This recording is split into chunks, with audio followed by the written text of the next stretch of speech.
That is how the process is conducted in the, because a person cannot just come to member and say, oh, can you do this for me, can you do this? There are certain procedures in which you have to follow. And this is the process.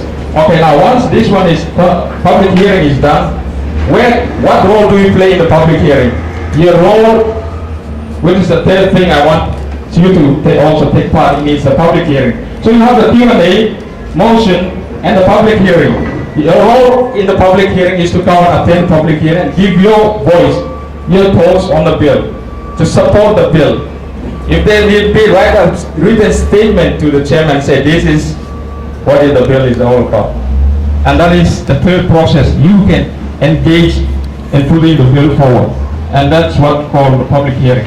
After the public hearing, then the committee will go by and then we look at all the concerns, every recommendations that are made. And then I will prepare the report for the committee. And the report will be based on what's been said and what's been deliberated during the public hearing and also executive.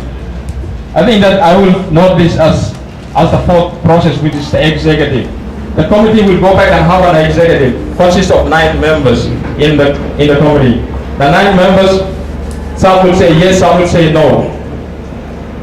So your role is to write a letter directly or not directly to the chairman and say, this is our view and we want the members of the committee to support this. Because the 9 members, after this, they are the ones who will present the report to the Nitijela supporting that bill to be passed.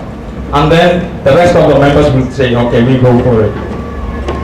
That is how the process is done in the Nitijela. And you identify these are the roles or the places that you can come in and also be part of the process of passing the bill.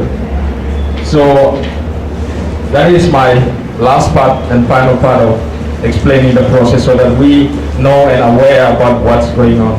Currently, it is still pending before the JNGR committee, and it's your role to see that the bill is going through the other process, which is public hearing, second reading, if it need be, go through the committee of the whole, and then the third reading. So we still have a number of processes further down the line. So again, it's your role now to play where you see fit to play in this process. Thank you so much.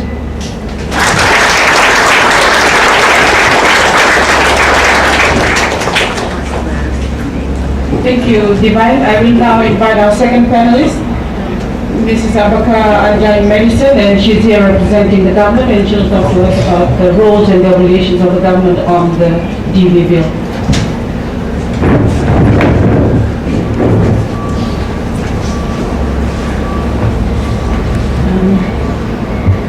¿Cómo está MC? Good morning. It's nice to see beautiful faces, good crowd. I'm very proud to be here. This will be my first time to stand in front and under this beautiful building and speaking, especially on this very, very important bill. My name is Abacca Maddison. I'm the Chief Community Development at the Ministry of Internal Affairs, in which I oversee the women, the children, and the youth, and some other components.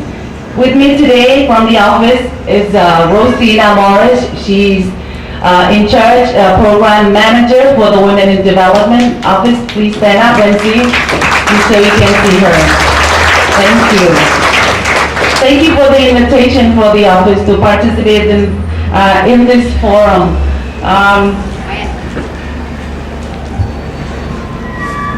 Divine has explained to us the process within the Nitijela. Our bill has to go through certain steps in order before it's approved or not. The Ministry of Internal Affairs is the implementing agency. After it's approved from Nitijela, then it goes to my ministry, and that is the Ministry of Internal Affairs. As stated in the bill itself, once it's approved, And Divine has mentioned some of the roles that we play, and that is to, for the Secretary of Internal Affairs to make requests for withdrawal of funds to assist domestic violence, center or safe house for women and children within the community, provide community education program, counseling program, transportation services, and call forwarding during the night, or any other services in accordance with the purpose of which this fund is created.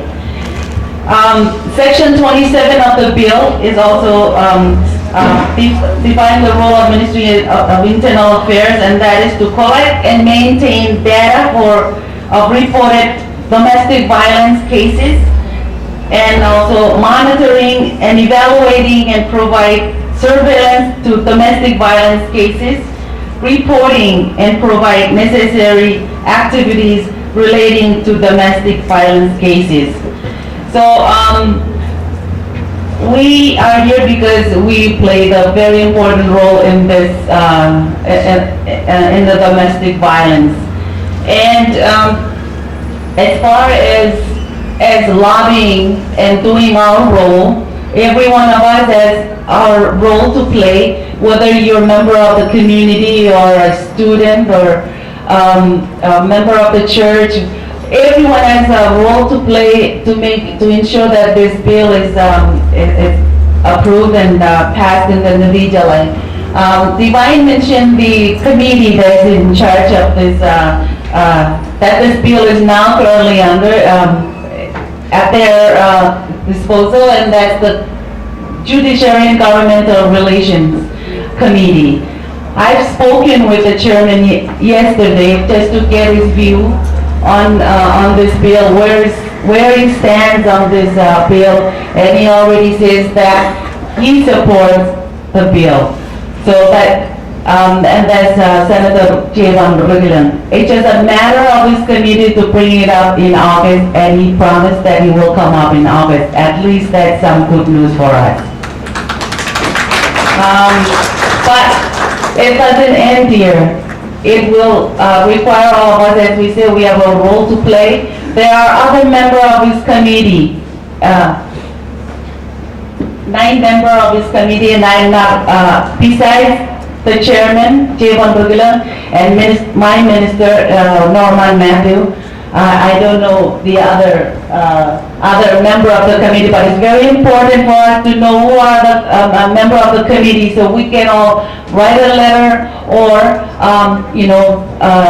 talk to them and look for them and talk with them and share our view and give them our support to Bill 93 to be passed in August. Domestic violence is a very broad issue, and for us Marshallese, we don't talk about this every day. In fact, we don't have, probably we say, oh, domestic. What is domestic violence? Well, we hear a little bit more about violence more than domestic.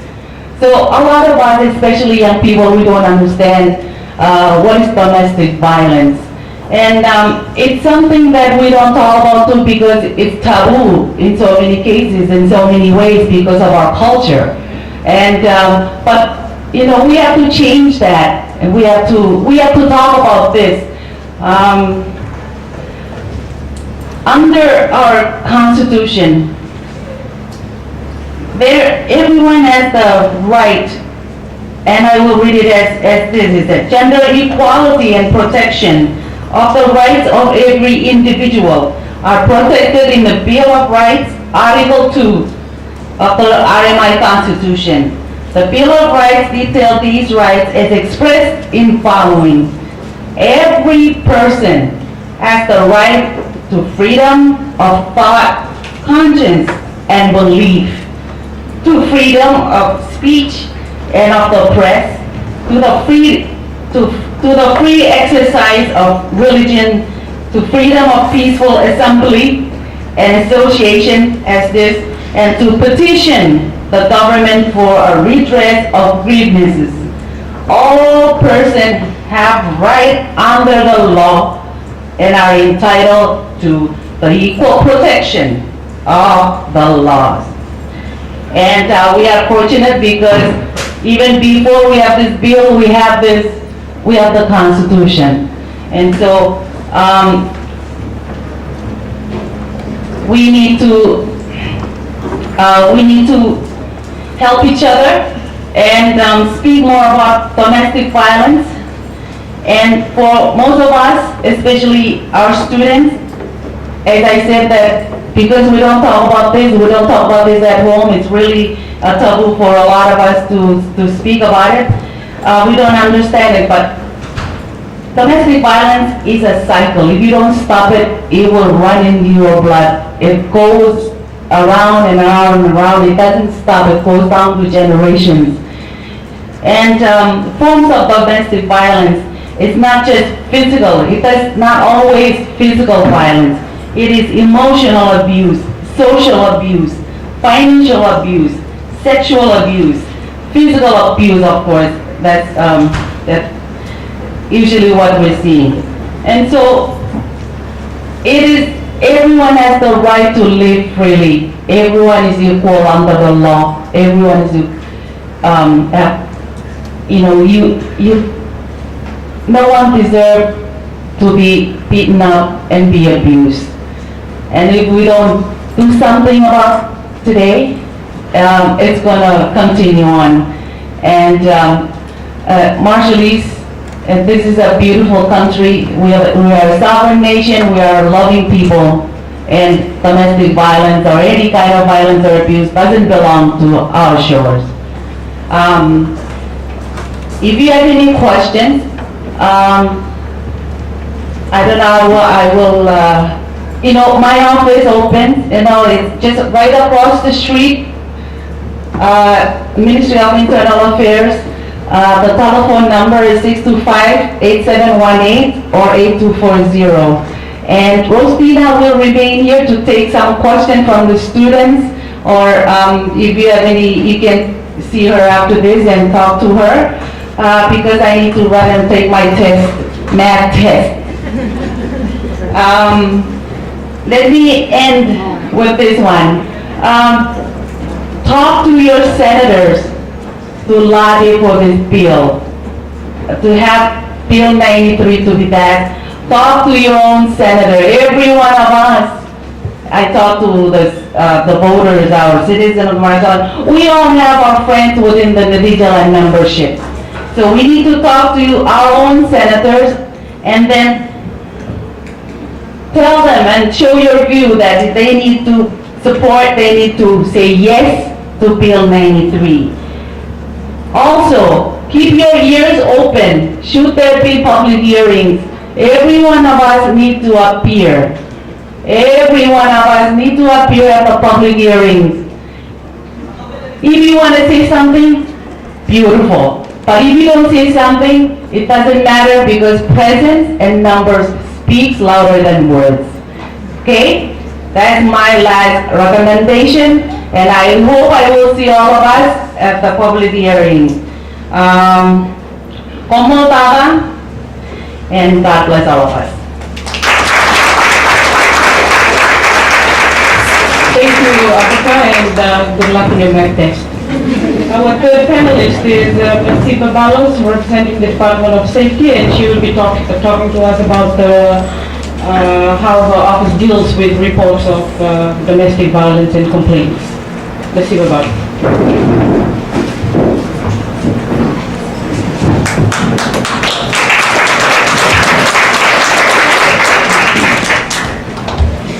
Yeah, right. I would like to take this opportunity and thank this group. They invited us from the Department of Public Safety to attend for participating in this very important event. With me is Lieutenant Ali Term, who is he's one of our supervisor for the operation. So he's one of our very important officer in our department in responding to domestic violence incidences.